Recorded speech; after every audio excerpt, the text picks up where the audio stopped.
Europe faces an overwhelming number of struggles that could wipe out solidarity inside the bloc, according to Greg Katz, a reporter for the AP, speaking on BBC Dateline. The foreign correspondent reeled off a series of crises that threaten the future of the EU. He noted problems in Hungary, Poland, Italy, Spain, US trade tariffs as well as Brexit as potential breaking points for keeping the European Union together.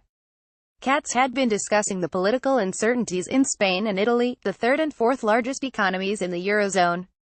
He added, "We have been saying this for 24 months, but we are running out of ways to say EU is in trouble. Europe still exists, but there is no unifying concept that I can see. When I got here 20 years ago, François Mitterrand and Helmut Kohl were these giant figures with a vision of European unity. Now it's in such disarray that it doesn't even matter where you look. We haven't mentioned the lack of democratic progress and ideals in Poland and Hungary." BBC, Getty. Europe faces an overwhelming number of struggles that could wipe out solidarity inside the bloc. Europe still exists, but there is no unifying concept that I can see.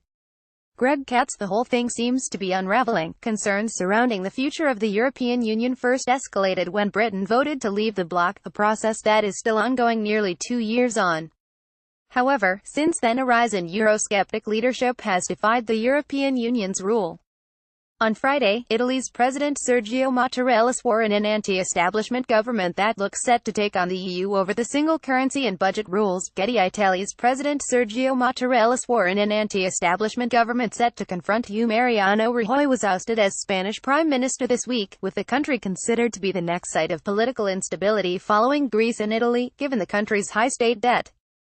Earlier this week, the billionaire investor George Soros said the European Union is in the midst of an existential crisis, and may cease to exist. He said, "There is no longer any point in ignoring the reality that a number of European Union member countries have explicitly rejected the EU's goal of ever closer union." Johnny Riota from the Council on Foreign Relations responded to a question this week on whether Italy had become Europe's Achilles heel by joking, "How many heels can Europe sport?